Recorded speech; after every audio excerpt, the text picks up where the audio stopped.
आज के स्वागत अध्यक्ष माननीय श्री शिखर चंद जैन साहब,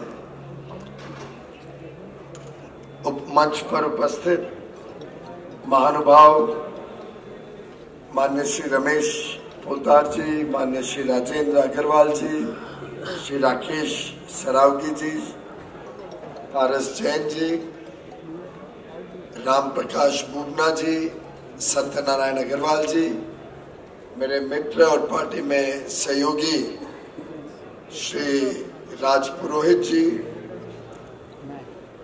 अभी हमने जो स्मारिका विमोचन की उसके प्रमुख श्री हसमुख संघवी जी, सुशील गाडिया जी, अन्य महानुभाव जो मंच पर बैठे हैं, जो मंच के नीचे हैं,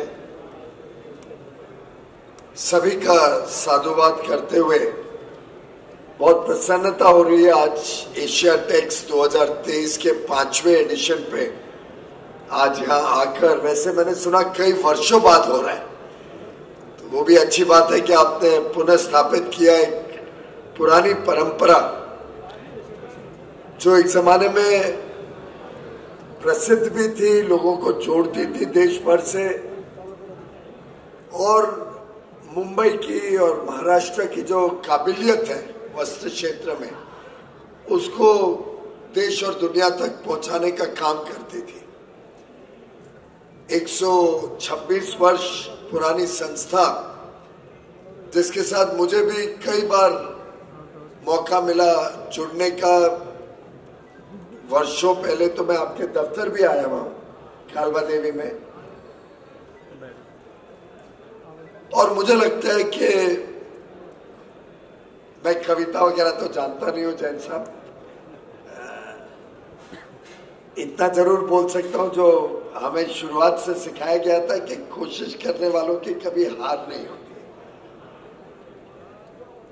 और एक्स्ट्राऑर्डिनरी रिजल्ट्स सामान्य लोग ही लाते हैं। कोई ऐसा कोई किसी के ऊपर लिखा नहीं है कि हम क्या कर पाएंगे नहीं कर पाएंगे। हमारे में इतनी क्षमता है, एक एक यहाँ दिग्गज बैठे हैं, इतनी क्षमता है कि हम एक्स्ट्राऑर्डिनरी काम कर सकते हैं। और मैं तो यहाँ तक कहूँगा कि भारत का व्यापारी ने भारत में नहीं पूरे विश्व में जो अपना परचम फैलाया, उनको किसी के ऊपर कभी निर्भर भी नहीं होना पड़ता है। आप फूलों की बात करते हुए कह रहे थे सुंदर फूल है, बीच में कुछ कांटे भी हैं। मैं समझता हूँ फूल बिना कांटे के तो फूल ही नहीं रहेंगे, और कांटे थोड़े बहुत लगते रहते हैं तो हम लोग सब भी अपना काम ज्यादा अच्छा करते हैं। मेरे लिए भी अप्लाई करते हैं और सभी के लिए अप्लाई करते हैं, तो इससे हमें कभी उसकी चिंता नहीं करनी चाहिए। पर हिंदुस्तान चैम्बर का जो प्रभाव रहा है, जिस प्रकार का काम रहा है, जो बड़े बड़े लोग उसके साथ जुड़े हैं, उसको मद्देनजर रखते मुझे लगता है कि हम सबको थोड़ा आत्मचिंतन करने की आवश्यकता है। वास्तव में हमारा एक ऐसा समाज है और ये एक ऐसा वर्ग यहाँ बैठा है जिसने जीवन भर देने का काम किया है। मुझे लगता है, जहां तक मुझे याद है, जब मैं आया था तब आपने एक चिकित्सालय भी शुरू किया था, अभी भी चल रहा है ना? तब मुझे याद है कि उसके बारे में काफी चर्चा हुई थी, शायद एक स्कूल भी अपना। मुझे लगता है कि अपने समाज ने तो जीवन भर देने का ही काम किया। समाज को कैसे हम और मजबूत बनाएं, समाज के लिए और क्या कर सकते हैं, और व्यापार में भी हमने सफलता पाई है। कोई व्यापार में, उद्योग में, निर्यात में हम कभी पीछे नहीं रहे। लेकिन कई बार होता है कि समय के साथ साथ अपने आप को भी रीइन्वेंट करते रहना पड़ता है, रीचॉक करते रहना पड़ता है अपने काम को। मुझे अच्छा लगा, आनंद आया पारस जी को देख के। शायद आपका थोड़ा बोझ कम करेगी ये युवा पीढ़ी जितना आगे आएगी, और मैं तो मानता हूं कि हमने एक बार पुनः विचार करना चाहिए कि इस पूरी संस्था को कैसे रिवैम्प करें और फिर से इसका रेलेवेंस और रिकग्निशन पहले तो भारत के पूरे देश के स्तर पे हो, फिर अंतर्राष्ट्रीय स्तर पे हो। इसके बारे में भी चिंता करने की आवश्यकता है। और अगर आपकी अनुमति हो तो उसके लिए कुछ सुझाव जरूर देना चाहूँगा। मैं अभी अभी बता रहा था, मुझे भी वस्त्र विभाग संभालने की जो सौभाग्य मिला उसको अब कई वर्ष हो गए, परंतु इस कमरे में साधारणतः आपके अलावा मुझे और कोई नहीं दिख रहा है जो ये 2.5 वर्ष में कभी कोई वस्त्र विभाग के कार्यक्रम में, चाहे सरकारी हो चाहे इंडस्ट्री एसोसिएशन का हो, कोई भी इन्वॉल्वमेंट यहाँ पे जो बैठे हैं उनकी दिखी नहीं है। कई तो नाम ऐसे हैं जो मैं आज पहली बार सुन रहा हूं। और आप सबका प्रभाव क्षेत्र बड़ा है, आप सबके काम बड़े हैं, खासतौर पे सिंथेटिक्स हो या जियो टेक्सटाइल्स हो, उसमें तो आपका काफी नामी, जो यहाँ देख रहा हूँ तो कुछ याद आ रहे हैं। इनफैक्ट बुरा ना माने तो अरविंद टेक्सटाइल्स ही मुझे एक जानकारी थी, वो भी व्यक्तिगत पारिवारिक संबंध के वजह से। लेकिन यहाँ बैठे हुए सभी लोगों का ट्रेड और इंडस्ट्री के साथ जुड़ाव हमको बढ़ाना पड़ेगा। हिंदुस्तान चेंबर का जुड़ाव, बाकी जब हम इंडस्ट्री इकट्ठी होती है, और वैसे तो विशेषकर हिंदुस्तान चेंबर शुरू ही वस्त्र विभाग से हुआ था। सब वस्त्र विभाग के व्यापारी या मिल मालिक, इन्होंने ही शुरू किया था आज से 125 साल पहले। लेकिन ऐसा तो नहीं है कि आज की इंडस्ट्री के साथ हम थोड़ा डिस्कनेक्टेड हो गए। और मेरा तो सुझाव रहेगा कि जो अपनी अगली पीढ़ी है, युवा पीढ़ी जो है, युवा युवती दोनों ही, आजकल तो हमारी लड़कियां भी बहुत गौरवशाली काम करते हैं, हमको भी गौरवान्वित करते हैं, उनको जोड़ने का काम करें। अगली बार जब मैं आपके मंच पे आऊं तो पारस के साथ साथ और आपके साथ साथ सब युवा दिखे, ये आप लोग थोड़ा इस पर विचार। इनमें एक जिम्मेदारी का एहसास होगा, इनमें एक थोड़ी अलग अलग विषयों में, चाहे वो उद्योग का व्यापार का विषय हो तो उसमें भी चेतना जगेगी, थोड़ा आदान प्रदान होगा विचारों का, साथ ही साथ सामाजिक काम भी आगे बढ़ेंगे। अब मुझे पता नहीं अगले 20-25 साल में क्या नया हमने शुरू किया है, पर ये मारवाड़ी स्कूल और चिकित्सालय तो जब मैं पिछली बार गया था तब भी थे। अब उसके बाद कोई नया काम शुरू हुआ तो मुझे जानकारी नहीं है, लेकिन सुना नहीं है। और मुंबई से मैं इतना डिस्कनेक्टेड नहीं हूं कि मुंबई में कुछ कार्यक्रम हो रहा और मुझे जानकारी ना मिले। खासतौर पे जब व्यक्तिगत तौर पे यहाँ बैठे हुए सभी हमारे समाज के बड़े बड़े महानुभाव, सभी से मेरा अलग अलग कोई ना कोई कार्यक्रम, कोई ना कोई सामाजिक कार्यक्रम में मिलना जुलना सभी के साथ रहा है, या पारिवारिक कार्यक्रमों में मिलना जुलना रहा है। इसलिए मुझे लगता है कि एक तो हमें युवा पीढ़ी को जोड़ने की चिंता करनी चाहिए। दूसरा, मुझे लगता है कि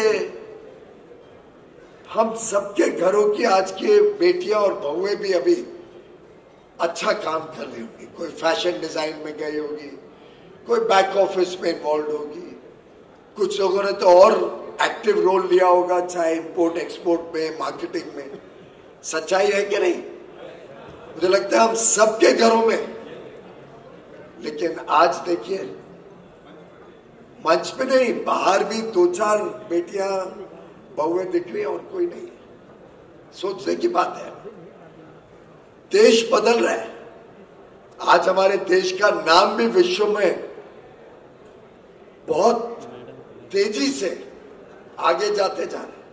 अब अभी चंद्रयान 3 का हमारी सफलता हुई, उसमें अगर आप फोटो फ्रेम देखें तो हमारी महिलाओं ने, हमारी बहनों ने बहुत बड़ा योगदान दिया। और प्रधानमंत्री जी का जो 5F का विजन है, farm to fibre, fibre to fabric, fabric to fashion, fashion to foreign, मुझे लगता है इसमें कई ऐसी कड़ियां ऐसी हैं जो हमसे ज्यादा बेहतर हमारी बहनें और बेटियां करेंगी। तो मुझे लगता है कि अगर हिंदुस्तान चैम्बर इस 5F विजन को अपनाता है और पूरी जो वैल्यू चेन है पूरी वैल्यू चेन के अंदर अपना प्रभाव बढ़ाने के लिए चिंता करते हैं, तो आपका भी काम और बढ़ेगा, आपकी भी इन्फ्लुएंस, और इन्फ्लुएंस में कोई उस दृष्टिकोण से नहीं कह रहा हूं कि कोई काम करवाने के दृष्टिकोण से, समाज में इन्फ्लुएंस, व्यापार में इन्फ्लुएंस, अंतरराष्ट्रीय पटल पर हिंदुस्तान चेंबर का प्रभाव और बढ़ेगा। उससे व्यापार में भी लाभ होगा, क्योंकि व्यापार में जब हम अभी जैसे हम अलग अलग देशों के साथ सीईओ फोरम बनाते हैं, इस मंच पर और सामने बैठा हुआ कोई भी व्यक्ति उन सीईओ फोरम्स में मुझे नहीं लगता अभी तक है, क्योंकि लिस्टों में नाम ही नहीं आता है आप सबका। अब लो प्रोफाइल अच्छी बात है, पर इतना भी लो प्रोफाइल मत हो जाओ के सामने दिखाई ना दे।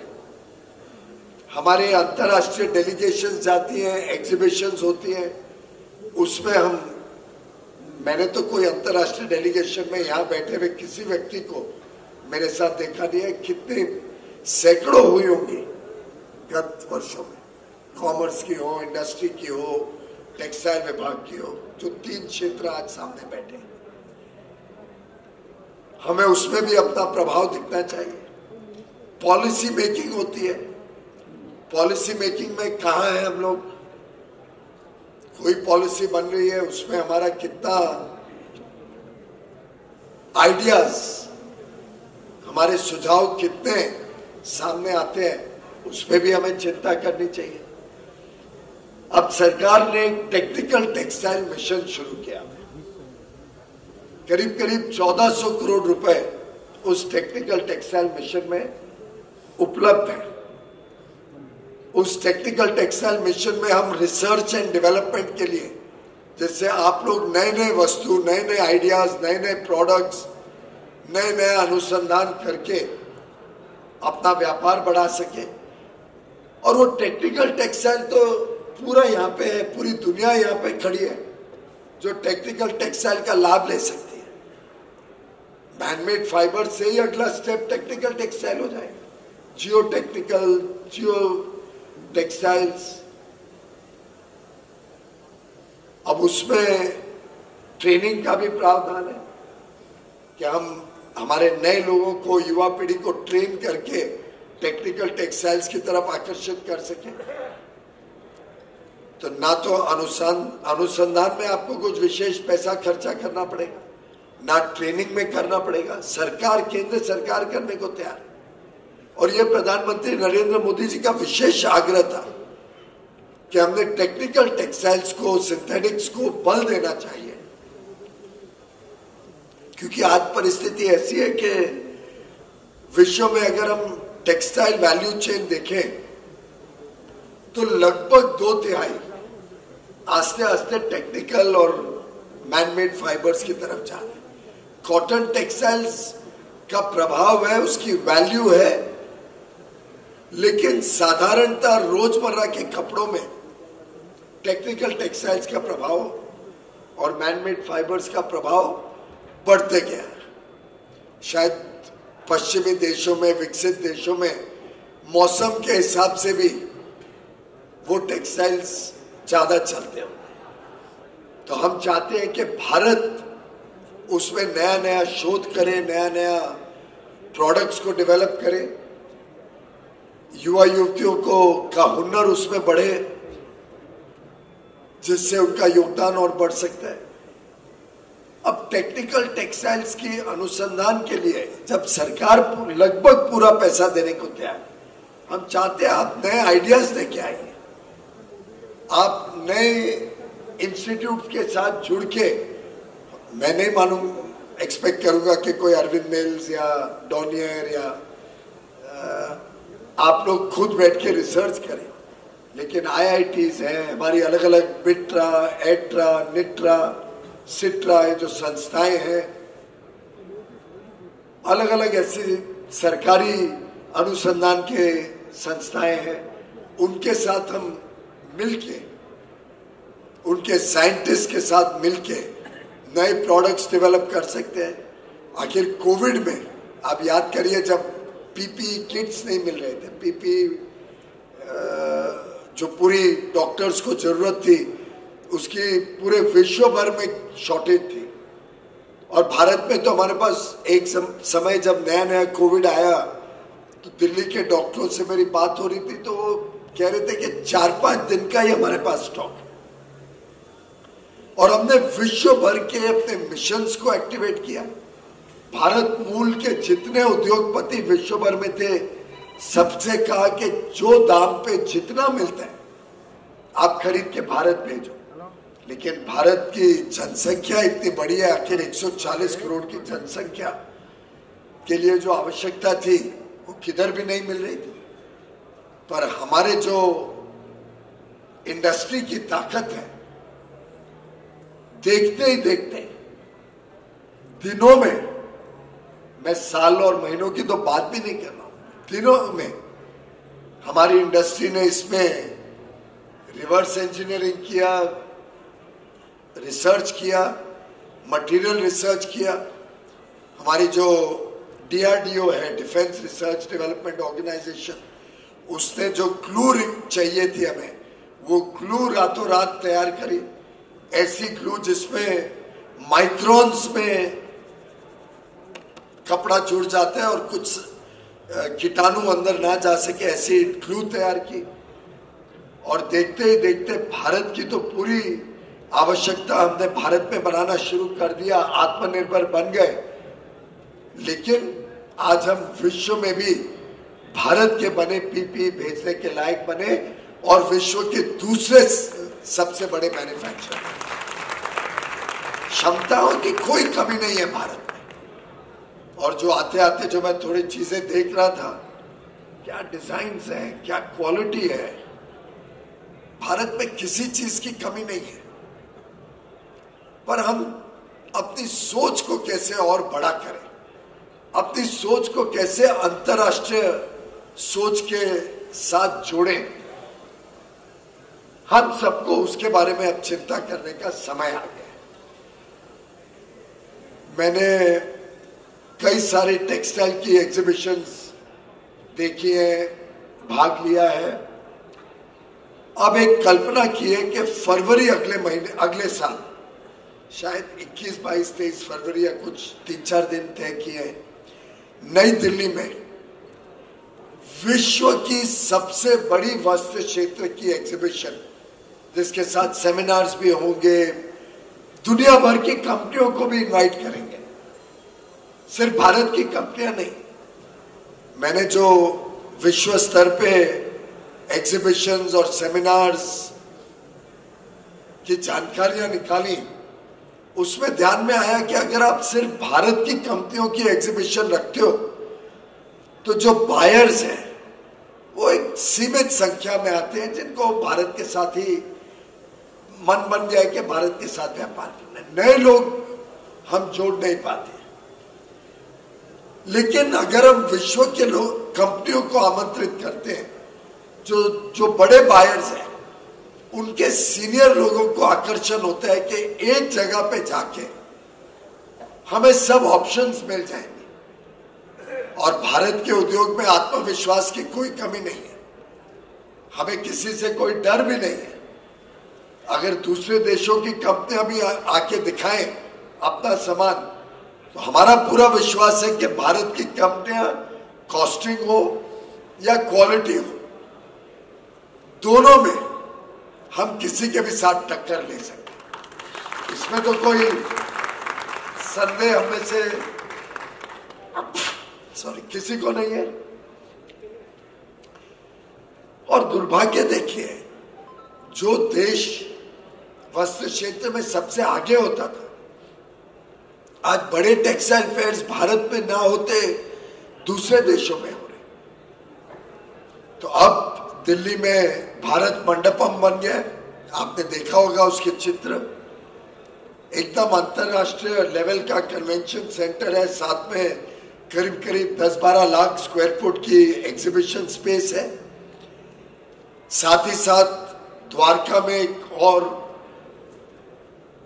बहुत बड़ा और कन्वेंशन सेंटर तो लाजवाब एक और तैयार हो रहा है, वहां भी 6-7 लाख स्क्वायर फुट की कवर्ड स्पेस और शायद 40-50 एकड़ की ओपन स्पेस अवेलेबल है। ग्रेटर नोएडा में भी एक बड़ा एग्जीबिशन सेंटर है। तो अब हम विश्व स्तरीय एग्जीबिशंस करने के लिए रेडी है, मिशन रेडी है, तैयार है।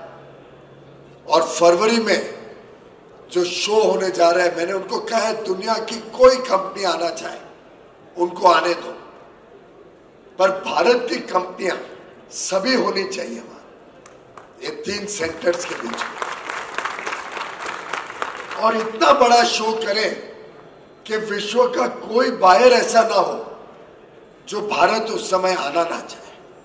इतना बड़ा शो हमने करना है। और उसमें हिंदुस्तान चैम्बर बड़े रूप में अपने मेंबर्स के साथ वहां पे स्थापना करे, अपने नाम भी बनाए, अपना विश्व के सामने अपनी काबिलियत भी दिखाए।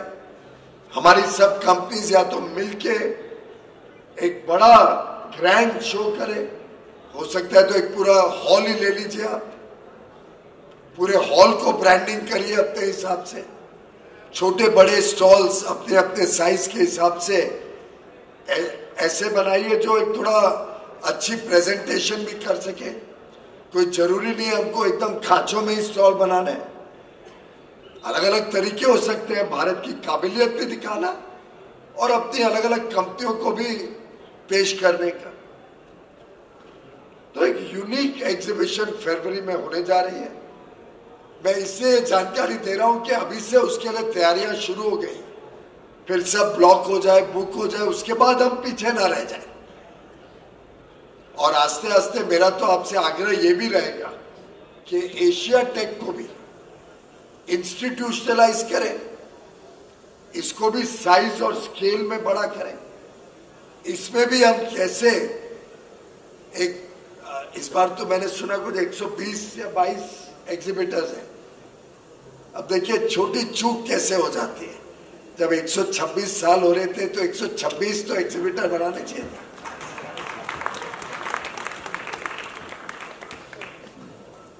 पर अगर अगले साल की या उसके अगले साल जैसा आप लोग तय करें, वो तो आपके ऊपर है, हर साल करना, 2 साल में एक करना, पर जो करो वो एकदम वर्ल्ड क्लास होनी चाहिए। और अब तो देखिए इतना बढ़िया एग्जीबिशन सेंटर भी मुंबई में मिल गया, इससे ज्यादा अच्छा शायद आपको दुनिया में किधर नहीं मिलेगा। भारत मंडपम थोड़ा बेटर है तो।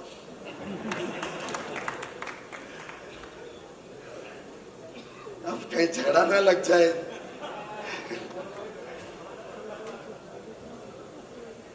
पर ये अच्छा है, ये कंपटीशन, ये स्पर्धा ही देश को आगे लेके जाए।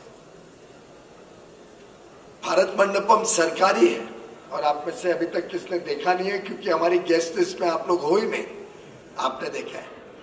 पर सोचिए इतने बड़े यहाँ पे बड़े बड़े दिग्गज बैठे हैं, महानुभाव बैठे हैं, एक व्यक्ति कमरे में हो जिसने देखा है, और वो भी मुंबई कर होने के बाद। आपने 2 लोगों ने देखा, मैं मुंबई कर होने के बावजूद अपने ही आईटीपीओ में जब मुंबई कर नहीं दिखते हैं तो सोचिए मुझे कितना दुख होता है। और बाद में पूछ लेना इनको कैसा लगा, प्रोग्राम कैसा लगा, भारत मंडपम कैसा लगा। पर मैं चाहता हूं कि अच्छी स्पर्धा, शुद्ध स्पर्धा बढ़े, शहरों में स्पर्धा हो, प्रदेशों में स्पर्धा हो, उद्योग के बीच स्पर्धा हो, व्यापारियों में स्पर्धा हो, निर्यातकों में स्पर्धा हो। इस स्पर्धा में से ही हमारा काम भी बढ़ेगा, हमारा काम और अच्छा होगा, हमारी गुणवत्ता और क्वालिटी और अच्छी होगी। हम जो फ्री ट्रेड एग्रीमेंट्स 2 तो पिछले साल कर चुके हैं, यूएई और ऑस्ट्रेलिया का फ्री ट्रेड एग्रीमेंट हो चुका है और उसमें आप लोगों ने लाभ लेना चाहिए उसका। आगे चल के कई देशों के साथ चर्चा चल रही है, यूके के साथ चर्चा तेज गति से चल रही है, स्विट्जरलैंड, नॉर्वे, लिechtenstein और आइसलैंड, ये 4 देशों के समूह के साथ बहुत तेज गति से चर्चा चल रही है। ईयू के 27 देशों की चर्चा चल रही है, अन्य अन्य देशों के साथ। और उस सब में सबसे ज्यादा जो फोकस है वो वस्त्र क्षेत्र है। हमारी सबसे बड़ी ताकत आज कृषि क्षेत्र के बाद अगर भारत की सबसे बड़ी कोई ताकत है तो वो वस्त्र क्षेत्र है। कृषि के बाद मैक्सिमम लोग इस क्षेत्र में काम या नौकरी या अलग अलग अवसर प्राप्त करते हैं। निर्यात में भी आज कृषि और एग्रीकल्चरल प्रोड्यूस का निर्यात जहाँ 50-55 बिलियन डॉलर हो गया है, हमारे क्षेत्र का भी, वस्त्र क्षेत्र का भी निर्यात 40-45 बिलियन डॉलर के आसपास है। हमें इसको 100 बिलियन तक लेके जाना है और भारत के वस्त्र क्षेत्र में कोई दिक्कत नहीं है 100 बिलियन पहुंचने की, पूरी क्षमता। और उसी के लिए ये बड़े बड़े कार्यक्रम मनाए जा रहे हैं। तो मैं आप सबसे अनुरोध करूंगा, इस बढ़ते हुए भारत के प्रभाव को, जिस प्रभाव को पूरी दुनिया आज देख रही है, पहचान रही है, G20 के माध्यम से पूरे विश्व के सब बड़े बड़े नेता अलग अलग क्षेत्र के, बिजनेस के, अलग अलग विभाग के भारत में इस वर्ष आए। 200 से अधिक मीटिंग हुई, 50 से अधिक अलग अलग शहरों में मीटिंगें हुई, मुंबई में भी हुई।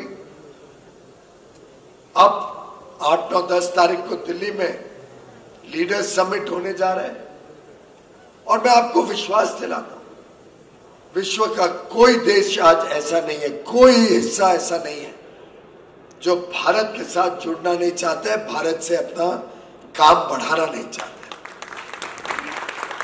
अब हमारे हाथ में है कि हम कैसे उसको बढ़ाएं। भारत आज 3.5 ट्रिलियन डॉलर की इकोनॉमी जरूर है, लेकिन हमारी जो क्षमता है, जो पोटेंशियल है, वो 2047 तक हमें एक विकसित देश बनाना है। हमें 35 ट्रिलियन डॉलर की इकोनॉमी बनानी है और ये 30 ट्रिलियन डॉलर जो अधिक होगा, हम सब व्यापारी और उद्योग जगत से जुड़े हुए लोग सही भाई भली बात ही समझ सकते हैं कि 30 ट्रिलियन डॉलर की इकोनॉमी जो बढ़ेगी, इससे परचेजिंग पावर कितनी बढ़ेगी, आप सबके क्षेत्र की डिमांड कितनी बढ़ेगी, आपके प्रोडक्ट्स की डिमांड कितनी बढ़ेगी। जैसे जैसे आमदनी बढ़ती है, लोगों को और सुविधाएं चाहिए। जैसे जैसे हमारी महिलाएं और काम में आ रही हैं, काम में जुड़ रही हैं, तो डिमांड तो टेक्सटाइल क्षेत्र का स्वाभाविक रूप से दुगना, चौगुना, 10 गुना बढ़ने वाला है। अब हमारे हाथ में है एक विकसित भारत बनाना और विकसित भारत का स्वाद हम सबको मिले। नए अवसरों से ये देश भरा हुआ है, पोटेंशियल असीम है, संभावनाएं असंख्य है। यही समय है, प्रधानमंत्री जी ठीक कहते हैं, यही समय है, सही समय है उसको कैप्चर करने का। और मेरा पूरा विश्वास है हिंदुस्तान चेंबर अब रुकने वाला नहीं है, थकने वाला नहीं है, बिगड़ने वाला भी नहीं है और भूलने वाला भी नहीं है। अब आज के बाद हमने पूरी एक नए दृष्टिकोण से इस चेंबर को भी आगे लेके जाना है, अपने बिजनेस, अपने व्यापार को और तेज गति देनी है, अपने क्षेत्र का प्रभाव और बढ़ाना है और जो आगे चल के भारत आगे बढ़ेगा उसमें हम सब भी और तेज गति से आगे बढ़े, हमारा व्यापार उद्योग और अच्छा चले। उसके लिए आप सबको तहे दिल से बहुत बहुत शुभकामनाएं देता हूं। एशिया टेक्स की सफलता के लिए भी आप सबको बहुत बहुत बधाई, शुभकामनाएं।